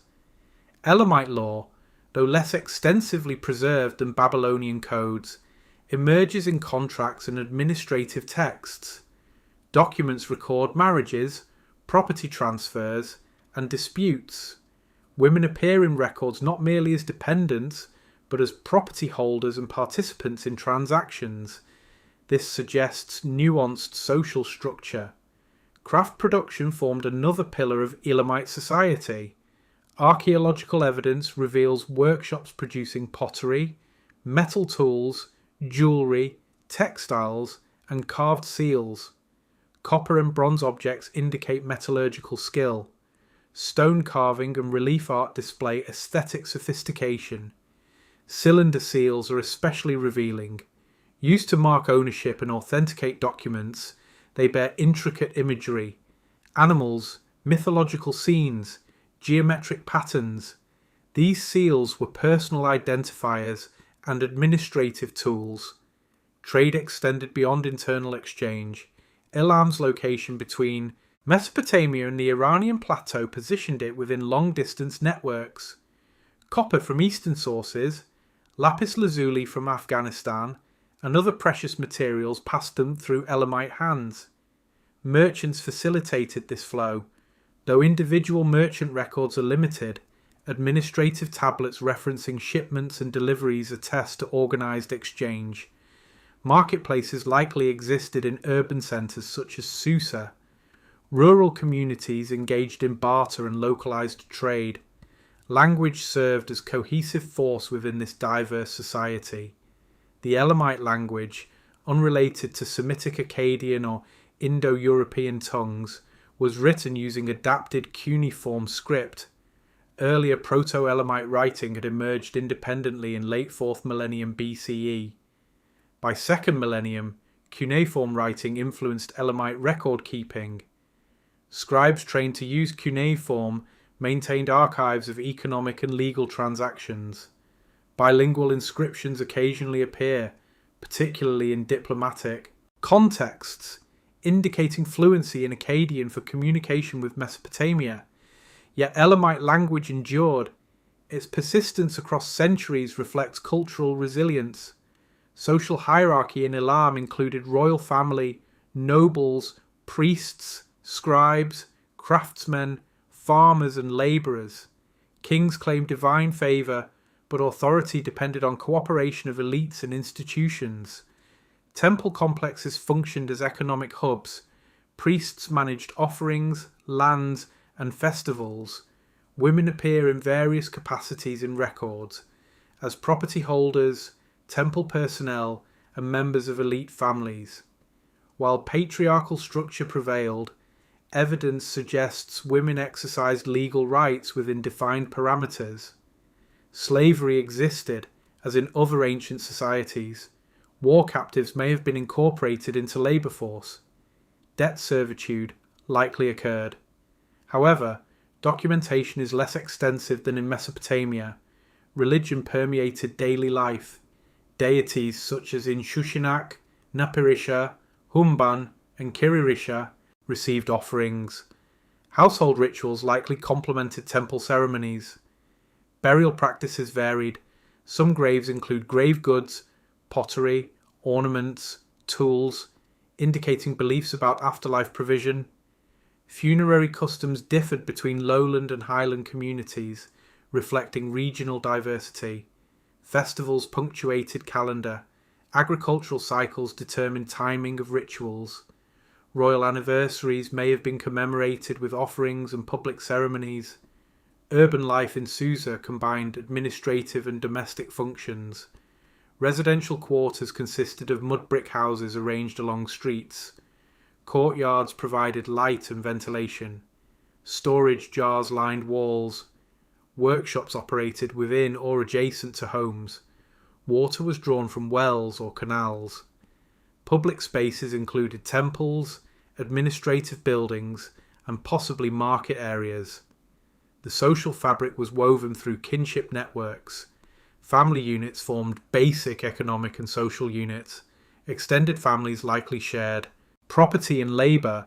Legal contracts reference witnesses, suggesting communal oversight in transactions. Cultural identity emerged from shared language, religion, artistic motifs, and participation in common institutions. Despite strong Mesopotamian influence, Elam retained distinct artistic and religious expressions. Seal imagery often reflects local themes. Temple architecture incorporates regional elements. Intermarriage with Mesopotamian elites during diplomatic alliances introduced cross-cultural elements. Yet Elamite identity did not dissolve, it adapted. In periods of foreign domination, such as Assyrian campaigns, society endured beyond political collapse. Fields continued to be cultivated, temples rebuilt, language preserved in archives. The strength of Elam lay not solely in royal armies, but in stability of its social systems. Education of scribes ensured continuity of administration. Transmission of craft techniques preserved economic productivity. Religious institutions reinforced communal bonds. Society in Elam was therefore dynamic interplay of agriculture, trade, law, and faith. It balanced highland and lowland traditions. It absorbed foreign influences while maintaining linguistic core. It sustained daily life across centuries of political fluctuation. While kings erected monuments and waged wars, farmers irrigated fields, artisans carved seals, scribes pressed wedges into clay, merchants negotiated exchanges. These acts, repeated season after season, century after century, defined Elam's continuity. Cultural identity was not static. It evolved as Elam interacted with Sumer, Akkad, Babylon, and Assyria. Administrative practices borrowed from neighbours. Religious iconography sometimes reflected shared motifs, yet the persistence of Elamite language and distinct pantheon anchors identity firmly within regional roots. Between mountains and rivers, society adapted to environment. Lowland agriculture required cooperation. Highland pastoralism required mobility. Trade required negotiation. Law required documentation. Religion required ritual. From these elements emerged civilization that lasted nearly 2 millennia. Elam's story is often told through wars and monuments, but its endurance rested upon society, upon daily labour and shared culture. In markets of Susa, in canals of Susiana, in valleys of Anshan, Elamite identity took shape, not in isolation, but in interaction, not in uniformity, but in diversity. Through economy, law, and language, Elam sustained itself, and in that sustained daily life, the true strength of Elam can be found, not only in moments of conquest, but in continuity of culture across ages. The Neo-Elamite era, survival in a changing world. By the first millennium BCE, the political landscape of the Near East had shifted dramatically. The great Bronze Age kingdoms had risen and fallen. Trade networks had fractured and reformed.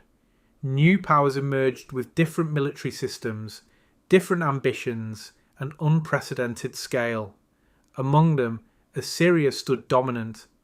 From the 9th to 7th centuries BCE, the Neo-Assyrian Empire expanded aggressively across Mesopotamia, the Levant, and beyond, where its armies were highly organised, its kings relentless in campaign, and its administrative reach vast. For Elam, positioned east of the Tigris and deeply entangled in Mesopotamian politics for centuries, this expansion posed existential challenge. The Neo-Elamite era, roughly spanning the 8th to mid-6th centuries BCE, was therefore not defined by triumph, but by endurance. It was an age of adaptation. After the decline of the Middle Elamite period and the upheavals that followed, Elam's political structure became more fragmented. Centralized dynastic authority weakened.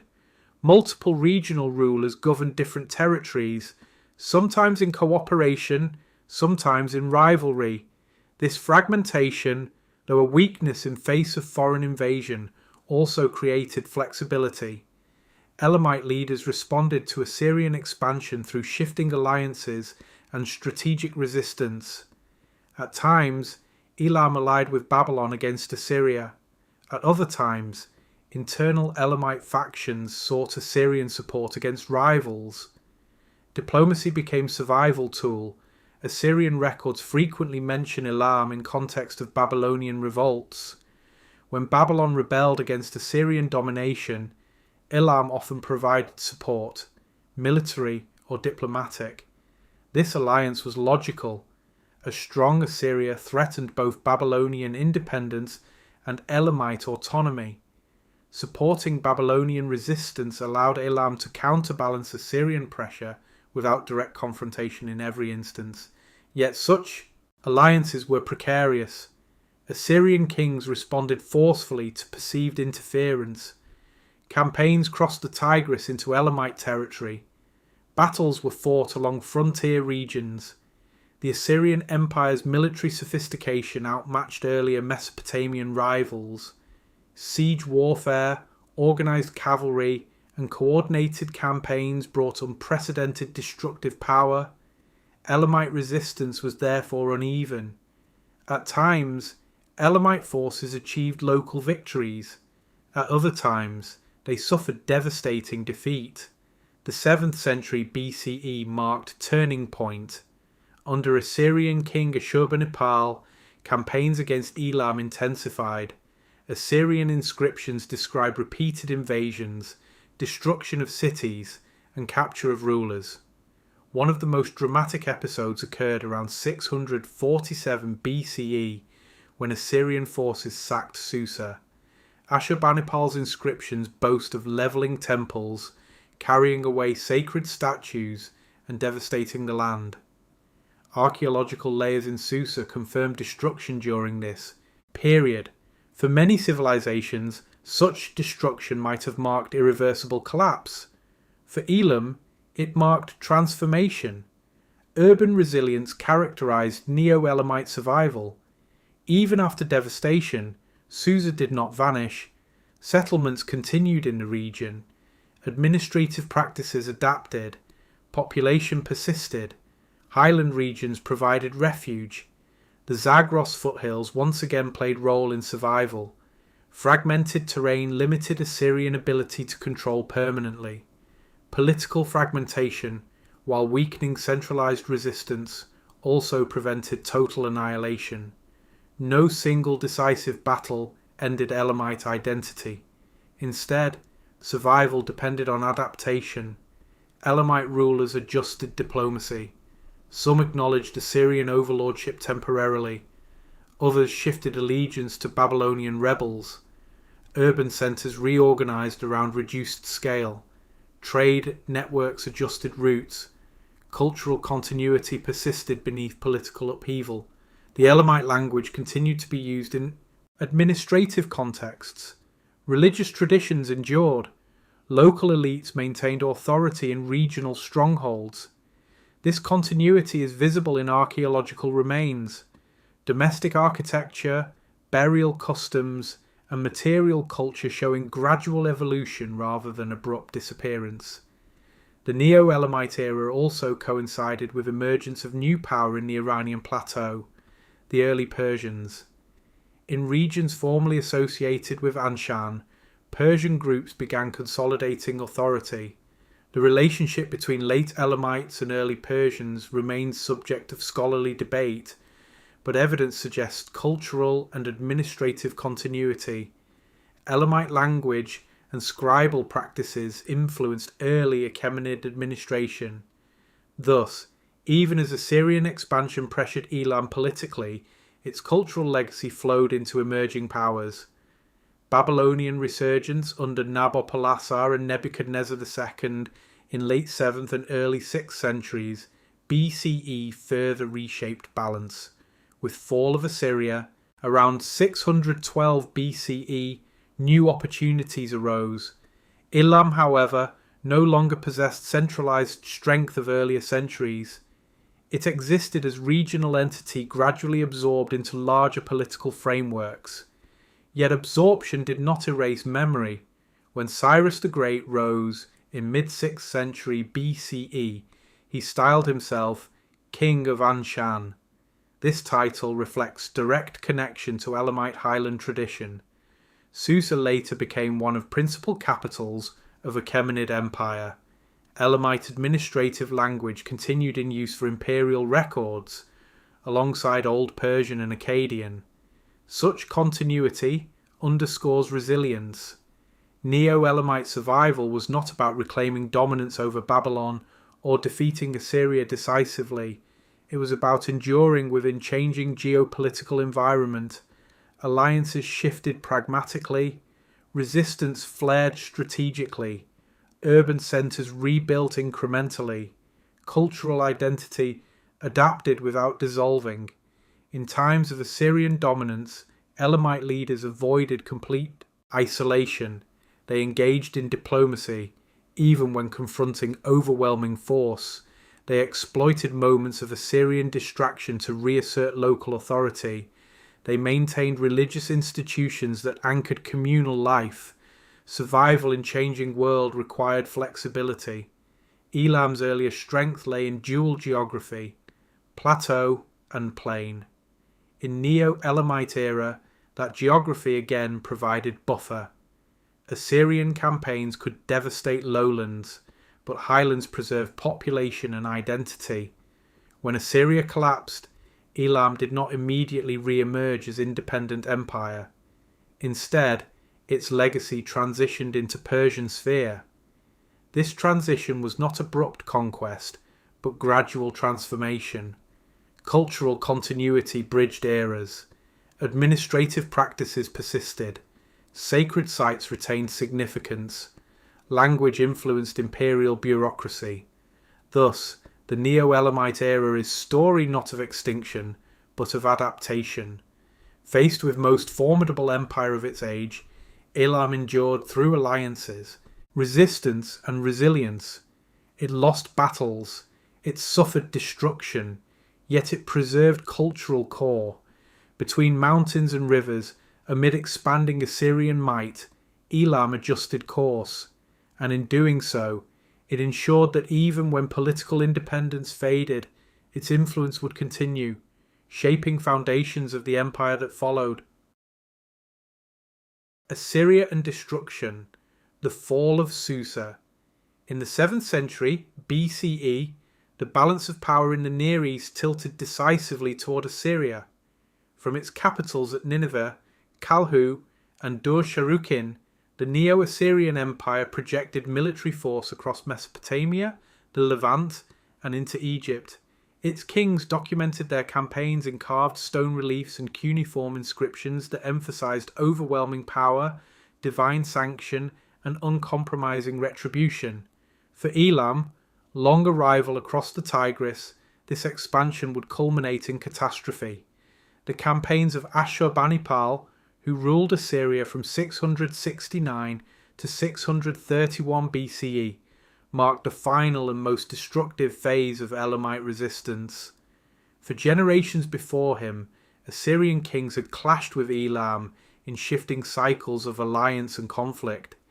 Elam had often supported Babylonian revolts against Assyrian control. Babylon, frequently restless under Assyrian rule, looked eastward for assistance. Elamite rulers responded, sometimes offering troops, sometimes harbouring exiled leaders. In the political chessboard of the 7th century BCE, Elam was both neighbour and obstacle. Ashurbanipal inherited an empire determined to crush resistance permanently. His inscriptions describe multiple campaigns against Elam, often framed as retaliation for interference in Babylonian affairs. The Assyrian military machine was formidable. Organised infantry, archers, cavalry, and siege engineers operated with coordination unmatched in the region. Reliefs from Nineveh depict elaborate siege works, battering rams striking city walls, and captives led away in chains. Elamite resistance was persistent but fragmented. Internal divisions weakened unified response. Rival claimants to Elamite leadership sought Assyrian backing against each other. Such factionalism offered Ashurbanipal opportunities to intervene. The first major confrontations in his reign involved Elamite support for Babylonian uprisings. When Babylon rebelled under Shamash-shum-ukin, Ashurbanipal's own brother, Elam provided assistance. The conflict between Assyria and Babylon escalated into wider regional war. Ashurbanipal responded with force. He defeated Babylon and then turned fully against Elam. Campaigns crossed the Tigris into Susiana, targeting cities and fortifications. Assyrian records describe battles along riverbanks and in open plains. The decisive blow came around 647 BCE. Assyrian forces marched on Susa, Elam's ancient capital and spiritual heart. For centuries, Susa had endured invasion and rebuilding, but this assault would prove especially devastating. Ashurbanipal's inscriptions describe sack of Susa in vivid, often brutal language. He claimed to have destroyed temples, shattered statues, carried off treasures, and scattered bones of kings. Archaeological evidence supports major destruction during this period. Burn layers, toppled walls, and abrupt decline in monumental construction attest to scale of devastation. The symbolic dimension of the sack was profound.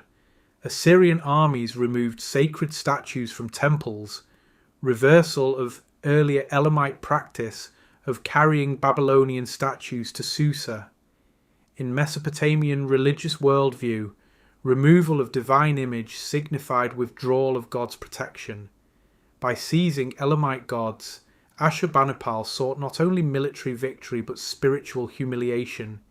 Susa's temples, once centres of sacred kingship, were desecrated. Royal tombs were reportedly violated. Administrative archives disrupted. Political collapse followed swiftly. Elam's centralised authority disintegrated. Surviving elites retreated to highland regions. Urban life in Susa declined sharply. Yet destruction did not equate to immediate disappearance of Elamite people. Settlements continued at reduced scale.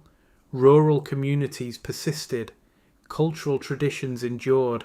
The political entity known as Elam, however, ceased to function as independent power. Assyria did not establish permanent occupation in all Elamite territory. Instead, devastation fractured political structure beyond recovery. Ironically, Assyria's own dominance was short-lived. Within a few decades of Susa's destruction, Assyria itself collapsed under combined pressure from Babylonians and Medes. But for Elam, the sack of Susa marked irreversible turning point. Its ability to act as major regional rival ended.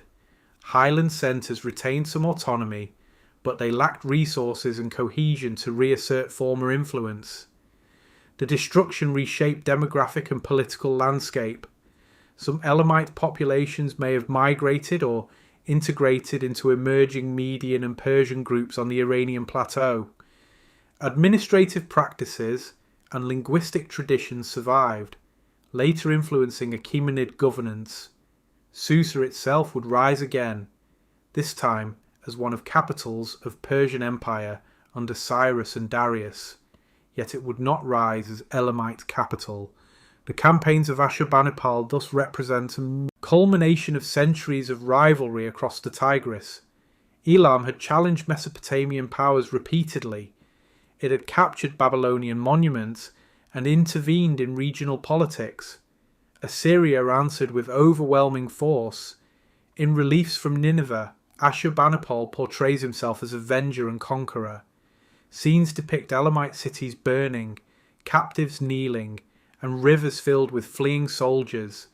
Such imagery served imperial propaganda, but behind propaganda lay historical reality of urban destruction and political collapse.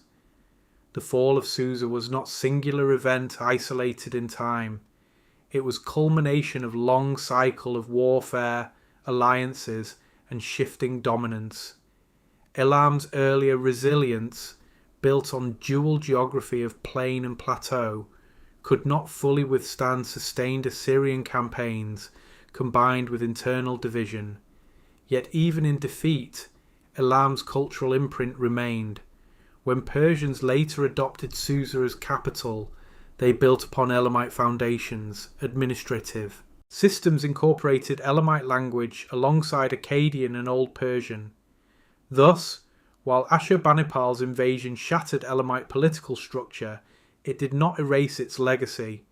The fall of Susa symbolises end of Elam as independent kingdom. It also marks transition from Bronze Age and early Iron Age rivalries into new imperial configurations.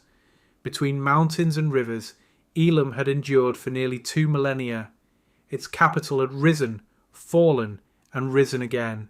In 647 BCE, destruction by Assyria closed one chapter definitively, but from ruins of Susa would emerge a new political world, one in which echoes of Elamite culture would continue even after its kings were gone. From Elam to Persia, legacy in the ancient Near East. When the political structure of Elam fractured in the wake of Assyrian campaigns, it did not vanish into silence. Its cities were damaged, its dynasties disrupted, and its authority diminished. Yet its cultural and administrative foundations endured. In the centuries that followed, a new power rose from the Iranian plateau, the Persians. The transition from Elamite rule to Achaemenid imperial dominance was not a clean break between unrelated civilizations. It was, in many respects, a transformation built upon Elamite groundwork. The highland region, once associated with Anshan, became central to early Persian identity. One of the earliest Persian rulers, Cyrus II, later known as Cyrus the Great, styled himself King of Anshan. This title was not incidental. It tied Persian legitimacy directly to an Elamite political tradition that had existed for centuries. Anshan had been one of Elam's dual centres of power, alongside Susa. By invoking this title, Cyrus positioned himself not as foreign conqueror of Elamite lands, but as heir to long-standing regional authority. The city of Susa, once Elam's capital and later devastated by Assyrian invasion, rose again under Achaemenid rule. Persian kings, including Darius I, made Susa one of their principal capitals, alongside Persepolis and Babylon. This choice reveals continuity. Susa was not selected merely for geographic convenience. It already possessed administrative infrastructure, urban layout, and symbolic prestige. By rebuilding and expanding the city, the Achaemenids integrated Elamite legacy into imperial identity. The influence of Elamite administrative traditions is especially visible in language. Within the Achaemenid Empire, official inscriptions often appeared in 3 languages: Old Persian, Akkadian, and Elamite. Elamite was not marginal addition. It functioned as key administrative language for internal records, particularly in the key Persepolis fortification tablets. These tablets, dating from the reign of Darius I, were written largely in Elamite cuneiform. They record distributions of rations, labour assignments, travel authorizations, and economic transactions across imperial territory. The use of Elamite in these documents demonstrates its enduring bureaucratic relevance. Even after political collapse of Elamite kingdom, its scribal tradition remained functional and respected. Persian rulers relied on Elamite administrators and scribes to manage complex imperial economy. This administrative continuity reflects deeper cultural blending. The early Persians emerged in region long influenced by Elamite political structures. Religious ideas, artistic motifs, and governance practices likely intersected. Although Persian religion developed distinctive Zoroastrian elements, earlier regional beliefs and practices formed part of shared cultural environment. Archaeological evidence suggests continuity in settlement. Patterns in southwestern Iran from late Elamite into early Achaemenid periods. Material culture evolves gradually rather than abruptly. Pottery styles, architectural techniques, and craft traditions show adaptation rather than replacement. Susa under Persian rule became site of monumental palace construction. Darius I built vast audience halls and decorated them with reliefs depicting delegations from across empire. Yet beneath Persian architectural layers lie Elamite foundations. The urban grid, earlier administrative quarters, and sacred spaces reflect long occupation. Persian kings did not erase Elam's past. They incorporated it. Elam's influence on early Persian governance extended beyond language. The concept of ruling across diverse ecological zones, lowland plains and highland plateaus, was deeply rooted in Elamite political experience. The Achaemenid Empire expanded this model dramatically, governing territories from Egypt to India. Administrative flexibility, tolerance of regional traditions, and reliance on local elites echoed earlier Elamite patterns of dual authority between Susa and Anshan. Why, then, are the Elamites often overlooked in broader historical narratives? Several factors contribute. First, Elam left fewer monumental inscriptions compared to Mesopotamia and Persia. Many Elamite texts survive only in fragments. Proto-Elamite script remains partially undeciphered, limiting access to earliest periods. Second, much of Elam's history is known through Mesopotamian and Assyrian sources, accounts written by rivals. These texts emphasize warfare and destruction rather than internal development. Third, the rise of the Achaemenid Empire overshadowed earlier regional powers. Persian imperial achievements, vast territorial expansion, monumental architecture, and influential inscriptions dominate narratives of ancient Iran. Yet Persian power did not arise in vacuum.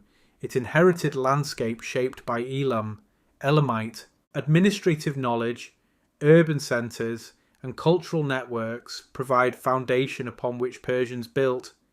The continuity of Susa as capital across Elamite and Persian periods symbolises this transition.